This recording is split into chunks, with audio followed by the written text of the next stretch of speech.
Hola amigos de Hoy Fitness, nos encontramos una semana más aquí con ustedes con un contenido súper especial.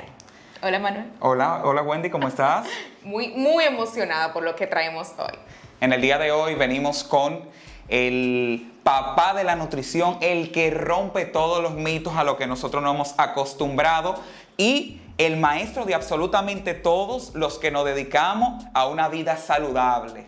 Sin más, porque no necesita mucha presentación. Con nosotros el dietista funcional Juan Carlos Simón.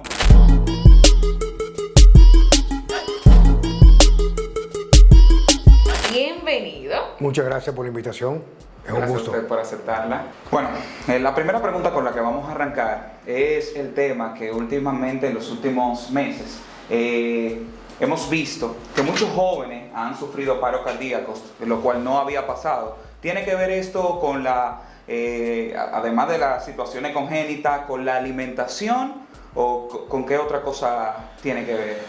Mira, no hay una respuesta exacta que se pueda validar porque no hay las herramientas para hacerlo. Pero muchos expertos independientes que podrían ser considerados disidentes de lo que es el discurso tradicional de la medicina, podría llamarse, creen que está vinculado más bien a los efectos secundarios de la vacunación contra el virus que nos aconteció en la pandemia pasada. Siguiendo con esto de las inyecciones y todo eso, ahora mismo nuestra sociedad dominicana está atravesando por un brote de dengue y ya en los últimos 7 años han muerto aproximadamente 250 personas a causa de esto y sabemos que esta enfermedad debilita el sistema inmune. ¿Cómo podemos contrarrestar esto? Yo diría que el problema no está una vez tú tienes la enfermedad, sino que casi siempre, como pasa con cualquier persona que se expone a un patógeno, un sistema inmune que está comprometido, que está supuesto a ser, como digamos, podríamos decir, las fuerzas armadas internamente que va a proteger un país, son nuestro sistema inmune, que está constituido básicamente por el conjunto de leucocitos y otros bastante complejos, a los glóbulos blancos. Pero tiene mucho que ver cómo una persona está equilibrada en su inmunidad, su intestino, que es una de las principales fronteras de la inmunidad, de la forma que se alimenta. Y, por ejemplo, hoy se está hablando ya en personas que son, digamos que están un poco más en la punta de la investigación, no tanto en la punta de la investigación para saber qué medicamentos, sino cómo fortalecer la inmunidad. Hay que respetar y entender también que esto responde mucho a lo que se llama el ritmo circadiano. Una de las razones por las cuales las personas que viven más hacinadas o encerradas tienen más vulnerabilidad de enfermarse, a diferencia de personas que viven expuestas a la intemperie, el campesino, el pescador, el que tiene más exposición al exterior, es que así también como nuestros órganos y también nosotros mismos, nuestras hormonas, el comportamiento de nuestras hormonas, el comportamiento de esa parte importante de la inmunidad responde a este ritmo circadiano. Hoy en día el hecho de exceso de pantallas azules, romper nuestro ciclo normal de sueño, va comprometiendo esa respuesta natural. Porque, por ejemplo, cuando hay en un lugar, hay, por ejemplo, mosquitos y pican a varias personas, puede que el mismo mosquito que tenga el virus lo tenga, pero no todos se enferman. Claro. Todos se exponen al virus, pero quien tiene una respuesta inmunitaria favorable pues tiene la capacidad de, digamos, que eliminar esa invasión, esa sustancia, ese patógeno foráneo. Entonces, desde el punto de vista de la dietética, el entendimiento, el papel que juegan los alimentos y los factores de estilo de vida, pues definitivamente se debería aprender cómo fortalecer nuestra respuesta inmunitaria. Entonces, ahí viene mi pregunta de continuidad. ¿Cómo nosotros podemos fortalecer eso? Porque los supermercados, decíamos ahorita, están llenos de alimentos artificiales y ya cada vez es menos notar la presencia de los alimentos del campo. Bueno, porque en realidad la enfermedad es un negocio. O sea, hay un refrán que dicen algunos médicos de medicina funcional, que el negocio no está en la salud ni en la muerte, sino en la enfermedad, es el punto intermedio. Y una de las cosas que nos lleva hoy en día, el hecho de que lamentablemente, porque creo que todos de una forma u otra somos víctimas del sistema, sí, que inclusive muchos médicos, que yo sé que ninguno lo hace de mala intención, está instruido en lo que se entiende que son las nuevas normativas nutricionales para estar mejores, y en realidad nosotros cada vez distamos mucho más de esto. El ser humano es la única especie que se autoimpone un cautiverio y se aleja de lo que es su dictamen evolutivo, de cosas que deberían ser parte de nuestra vida cotidiana. Comer del campo, comer con hambre, dormir bien, exposición al sol, ser felices, menos pantalla, etc. Entonces, todas aquellas cosas que nos alejan de nuestro entorno natural, tanto la alimentación, la parte exterior también, por una forma u otra nos va degradando, y uno de los sistemas que más se afecta es el sistema de la parte de la inmunidad. Entonces, como digo yo siempre, yo creo que la principal campaña para mejorar la salud del ser humano debería de ser orientada a eliminar completamente la publicidad. Digo, yo soy muy soñador, un idealista. La promoción de los alimentos procesados, las gaseosas, por no decir marcas, los cereales, las cajas, y comenzar a promover, que inclusive ayudaría mucho a la economía local y nacional, pues el agro, la pecuaria, la ganadería, y esas son las cosas que necesita el ser humano en realidad para poder mantenerse robusto y con una resiliencia, poder de una forma enfrentar cualquier condición de salud, especialmente condiciones infecciosas, como el caso de los virus, ese tipo de cosas, y no pasar ya quizás a cosas más lamentables. Es lamentable escuchar esto, y soñamos con un país donde en vez de darle para atrás y le demos para adelante y poder aprovechar estos productos, porque nosotros somos un país productor y agrícola, entonces vamos a fortalecer nuestra economía desde ese punto de vista. Bueno, yo tenía implicaciones más políticas que otra cosa, pero no es el tema que me compete ni mi especialidad, pero como dominicano, al fin y al cabo, que me duele mi país y claro, pago impuestos como todo el mundo, bastante que pago, pues entonces yo apelaría que ojalá que los organismos o las personas encargadas de velar por el bienestar de nuestro pueblo tuvieran un poquito más de conocimiento y quizás digamos que más empatía con quien está abajo, que necesita en realidad más de la prevención, porque hoy en día la enfermedad es muy cara. Así mismo es. Pero hablando de la industria farmacéutica, ya que vamos por la misma línea, yo quisiera que usted me dijera, todos estos productos ya procesados que sabemos que hacen mucho daño, por ejemplo, ¿qué enfermedades podrían atraer a través del tiempo sin que nosotros tuviéramos una línea genética para adquirir esa enfermedad? Porque nos han vendido de que la mayoría de las enfermedades la heredamos, ¿cierto? Ok, pero ¿qué enfermedades nosotros podemos adquirir a raíz de consumir este tipo de alimentos basura, por así decirlo? Pero espero que no lo tomen a mal, pero sí, son alimentos basura. Mira, mira querido, la parte de la genética es muy importante, pero hay lo que se llama la epigenética, que es como los genes que tú tienes van a interactuar con tus hábitos, claro, tanto el ambiente como la alimentación. Pero estos alimentos procesados son, digamos que, la estrategia más eficiente y eficaz para mantener a las personas con enfermedades crónicas, las cuales se trata hoy en día con medicamentos y punto. O sea, definitivamente estas enfermedades, tú me preguntaste que qué enfermedades. Bueno, diríamos que todas enfermedades que se consideran hoy en medicina funcional como enfermedades metabólicas, que comienzan por un proceso lento, paulatino, que casi nunca se valora en la medicina convencional, donde el principal marcador por la inflamación causada por los alimentos, que son todos los alimentos foráneos, que me refiero a todo lo que viene en caja, no importa que diga que está avalado por una asociación o que diga que está avalado por qué sé yo cuánto. Si viene en una caja, nuestro cuerpo va a tender a rechazarlo. Y lo rechaza inflamándose, una inflamación no aguda, de que te va a poner automáticamente como una reacción que te pueda matar, sino es lentamente. En el intestino te va inflamando poco a poco, esa inflamación conlleva compromiso de la inmunidad y posteriormente causa a través de unas hormonas que tienen un efecto como glucocorticoides, como el cortisol, que tú sin comer el azúcar la vas a producir. Pues entonces en medicina funcional estas condiciones metabólicas está caracterizada por un incremento del azúcar paulatino que conlleva una respuesta concomitante de esta hormona que se llama la insulina.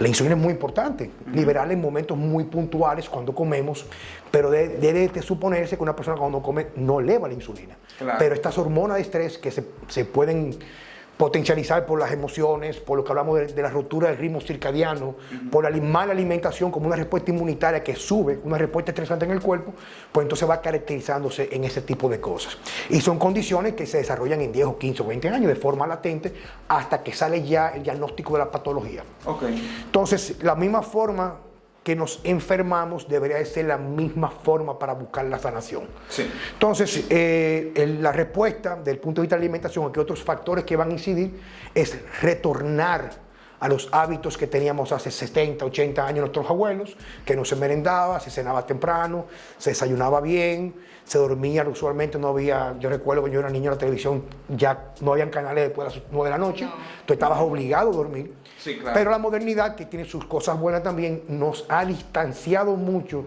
y hemos roto nuestro equilibrio interno y se manifiesta con vulnerabilidad por compromiso de la inmunidad.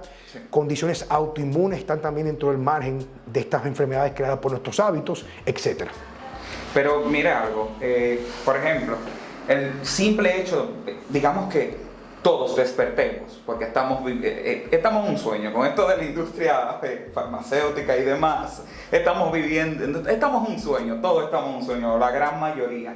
Imagínense que todos despertemos y empecemos a consumir comida del campo, empecemos a consumir proteína animal, ¿cierto? Empecemos a dejar de consumir los aceites vegetales, que son se ve que tú me has leído, sigue. Claro que sí, claro que sí. Mira, yo creo que te voy a interrumpir para aprovechar. Es bueno también ser justo. Yo creo que las farmacéuticas tienen un papel muy determinante en las condiciones agudas. Sí. Yo creo que no todo el mundo va a renunciar a sus hábitos de su área de comodidad. Claro. Quizás la mayoría no. Yo creo que la medicina convencional tiene su área, tiene su público. Sí. Y una persona que ahora mismo me está escuchando está enferma, tiene que ir a su médico y tiene que medicarse para estabilizarse. Claro que sí. Lo que nosotros buscamos, que hacemos algún tipo de enfoque en la salud, de la funcionalidad, yo como dietista funcional, es a la persona enseñarle que hay espacio para mejora. Claro. En el sentido de que una persona que esté en este momento medicándose no puede dejar sus medicamentos, porque los medicamentos son muy importantes, pero podría dialogar con su médico y buscar un trabajo en equipo donde las personas que sepan abordar la parte de los hábitos ayuden a restablecer la salud. Perfecto. Ahora, ¿qué resulta? En realidad, y reitero, me gusta ser muy coherente y también ser justo.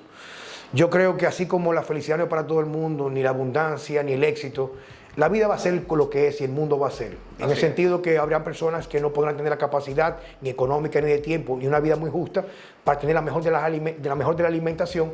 Pero yo creo que podríamos apostar nosotros a mejorar el mundo cambiando nosotros mismos y siendo en realidad promotores de lo que es la salud a través de nuestro ejemplo. Porque, por ejemplo, aquí damos consultas de lo que llamamos labor social, personas que no pueden pagar una consulta, y son personas de escasos recursos, que no tienen un teléfono inteligente. Por ejemplo, si tienen un teléfono inteligente, lo devuelvo. O sea, y una de las cosas que me dicen a mí, que reducen su canasta familiar. Ahora, eso tiene una gran cantidad de implicaciones económicas. Sí, fíjate, claro. Por ejemplo, la cantidad de industrias que producen alimentos procesados que ya dejan de vender. Entonces, yo siempre apelo, Papo, a la idea de que tenemos que tratar de a las personas mostrarles la verdad para la gente pueda elegir. Sí. Yo siempre lo que he discutido, y soy un amante de la medicina en general, de mis mejores médicos son médicos convencionales, tremendos médicos, y yo voy a mi médico, yo me chequeo con mi médico, cardiólogo, claro. Voy a mi médico, o sea, yo me cuido, porque el mundo no es perfecto para todo el mundo. Así es. Es el hecho de que lo ideal sería que las personas reconocieran estos médicos de que hay otra cara a la moneda y no decir que, por ejemplo, lo que es funcional, que es una medicina convencional, que va a sus raíces en la fisiología, como todo médico aprendió del libro de Guyton and Hall, que lo ven los primeros 2 años de medicina, para entender que la ruptura de la fisiología lleva a la enfermedad. Sí. Pero reiterándote, como me dice mi amigo el doctor Víctor Jordi Matos, uno de los mejores médicos dominicanos, convencional, anestesiólogo, funcional, regenerativo, dice, no todo el mundo está a disposición. Sí. Ahora, yo sí es cierto que con pequeños cambios en la alimentación, en nuestros hábitos, bajar un poco, administrar un poco más el celular, tener una vida un poquito más de felicidad, no estar tan ausente en la virtualidad, estar un poquito más presente en las conversaciones, hace una gran diferencia para la salud. Claro. Voy a aprovechar que este espacio, porque la producción interviene, ella interrumpe, o sea, yo. Mire, hay una relación con las personas que están acudiendo a los hospitales, son los de más bajos recursos, de hecho se ha demostrado que el nivel de la comida que se llega a la mesa no es de calidad, producto de que el costo es muy elevado, tenemos una canasta familiar muy costosa. Entonces, hay una relación de pobreza, enfermedades, gente con diabetes, gente con Alzheimer incluso, gente con hipertensión. En la sala de los hospitales, nosotros que cuando nos toca ir a esos lugares, vemos la realidad de los hospitales, que es una cosa asombrosa lo que se está viviendo. Es la falta de educación es la falta de un plan de Estado que trabaje preventivamente en la salud, que hace que incidan los casos como... Más que falta, es un exceso. Más que falta, es un exceso. ¿Un exceso de? Un exceso de interés solamente de beneficiar una parte de la industria que produce alimentos procesados. Y eso va de la mano con un proceso de desmontar lo que tradicionalmente trabajaba con la alimentación convencional del campo. Tú con un campesino que se enferma y automáticamente lo que te compra es un extracto de Mata Lovenbrau con una leche condensada porque eso pone fuerte. Pero vende los huevos criollos y la chinola naranja del patio para comprar el extracto de Mata Lovenbrau, o se compra un jugo Tank porque tiene vitamina C. Entonces es un asunto que tiene implicaciones sociopolíticas, etc. Ahora yo reitero que lo correcto sería, asumiendo que las personas que lo dirigen no lo hacen, digamos, de maldad, sino desconocimiento, porque al fin y al cabo un pueblo que esté mucho más sano es un pueblo que puede crecer. Ahora la pregunta es, ¿existe una intencionalidad, un crecimiento interno nuestro, con interno, o sea, la producción de la pecuaria, la educación en realidad dominicano? Ya son temas que no me gusta abordar porque ya implican entrar en un renglón ya de la parte política, pero yo creo que cada uno de nosotros deberíamos hacer su papel de ser ejemplo de lo que queremos que el mundo sea alrededor nuestro. Sí. Siguiendo ya por esa parte de las enfermedades, una enfermedad también que ha estado muy común en los últimos días es la de los niños, estos niños que nacen con esta condición especial. ¿Cuál condición especial? Dentro de esas ¿Cuál condición? Dentro de esas condiciones tenemos los niños, se me fue la palabra. Autistas. Los autistas, sí. Los niños no nacen con autismo.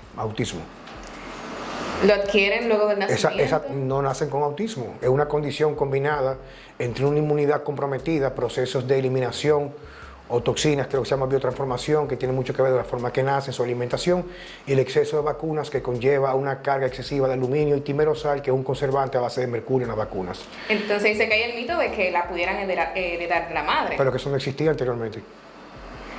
Es que no existía el autismo.